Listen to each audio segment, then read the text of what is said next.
Trump, meanwhile, and his team clearly reveling in this latest plot twist. Trump was out on the stump overnight in Iowa, and ABC's Mary Bruce is covering that side of the story from our Washington bureau. Mary, good morning to you. Good morning. Well, he's been down in the polls and plagued by controversies for weeks. But now Donald Trump is catching a much-needed break, and he is running with it, hoping this renewed investigation into Clinton's emails will tilt the election in his favor.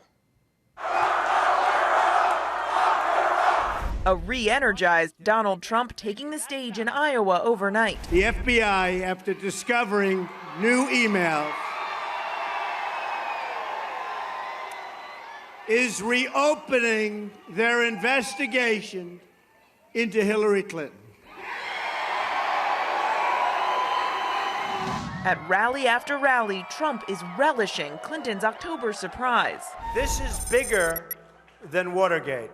The American people fully understand her corruption. Justice, at last, can be delivered. For months, Trump has slammed the FBI for not recommending charges against Clinton, even yesterday. The FBI rolled over. When I say the system is rigged, part of what I'm meaning is the fact that she shouldn't even be allowed to run. But hours later, a change in tune. It might not be as rigged as I thought, right?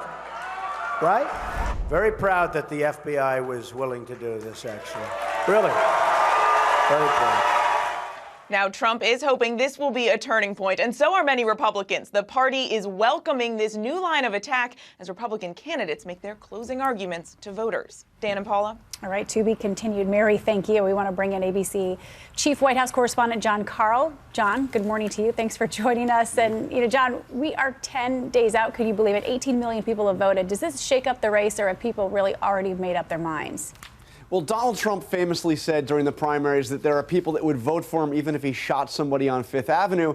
Right now, there are Hillary Clinton supporters who, against Donald Trump, would vote for her even if Comey did lock her up. I mean, this race is very much set. You have very few undecided voters left. I think one thing that this does, though, is it puts a little bit of a bounce in Donald Trump's step. You saw that. You saw in our tracking poll, even before this news broke, Republicans starting to get a little bit more enthusiastic about the race, starting to become more likely to vote. That is what is behind the narrowing. It isn't that she has come down or really that he has gone up in terms of support. It's that his supporters are now more likely to go to the polls. This will energize them a little bit more, and I imagine will tighten the race a bit.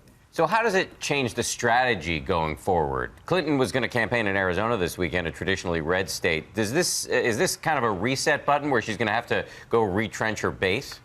Well, she did something very different last night, Dan, which is the news broke and she held a mini press conference. I mean, usually the Clinton strategy, the Clinton method would be to discuss this over several days, to go back and forth and to obstruct. She came right out, addressed these questions. I think in terms of their state-by-state strategy, you will not see much of a change. There are only 10 days left. As Paula pointed out, nearly 20 million people have already voted. They see real opportunities in some traditional red states that are still there, not just Arizona, but also Georgia. They're even dabbling in Texas. I think it is very little will change in terms of the actual strategy of this campaign. John Karl, we always very much appreciate your analysis. Thanks for coming in on a Saturday morning. Let's move now to political analyst Bill Kristol and ABC's Cokie Roberts joining us this morning. Thanks to both of you. Guys, Cokie, I'll let you go first, and then Bill, you can jump in. But the term October surprise, we hear it a lot. But you guys have covered quite a few campaigns. Have you ever seen an October surprise like this? No. It's surprise after surprise, and we've still got 10 days to go. Who knows what will happen in the next 10 days? And that's kind of what you're hearing out of the Democrats. Something else, some other shoe might still drop. But this is remarkable. The polls were very close. Our latest tracking poll, as you saw, is within the margin of error. And Donald Trump clearly thinks that this is a big plus for him. He put $10 million into the campaign, his own campaign yesterday, when he has been hesitant to put his own money in, even though he says he's going to do it. So I think this is a much bigger shakeup than some of my colleagues do. Bill?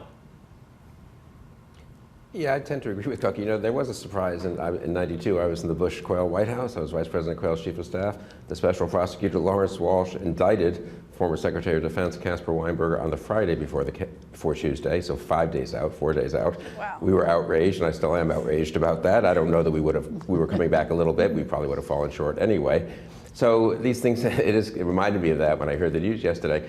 Look, here's what I think. I mean, Jim Comey has the entire FBI at his disposal. All this talk about how this is going to take weeks to find out if what appears to be pertinent really is important or not, that's ridiculous. I mean, I could go through 5,000 emails this weekend, right? And he has a lot of agents who are pretty experienced at this. He needs to report, in my view, on Monday or Tuesday. Are we dealing with something serious and significant that would change his judgment from a few months ago? Or are these just sort of more emails, the same kind of thing, some carelessness, I suspect, but nothing that fundamentally changes it? This notion that we're just going to sit here and not know more 10 days from now, I think is unacceptable. And so I assume Comey wouldn't have made this statement yesterday unless he intended to report something early next week. Yeah, Bill and Koki, jump in. Although he says, go ahead, Koki. he says that's not the case, and there's a lot of anger at him, of course, that he is covering his behind after Republicans getting mad at him earlier this year when he said there wasn't reason to press charges against Hillary Clinton. So, he doesn't win either way, and he has made people absolutely furious with him. But think about this. This has all come from Anthony Weiner. Right. How weird is that, right? Sending his yucky, horrible pictures of himself to women who then report it. And so it is just, it could not be more tabloid. And you talk about Anthony Weiner, but the email story goes right to Hillary Clinton's largest vulnerability, and that's trust. And now we possibly have emails as Secretary of State on a computer of Anthony Weiner, the disgraced congressman. So how badly does this hurt Hillary?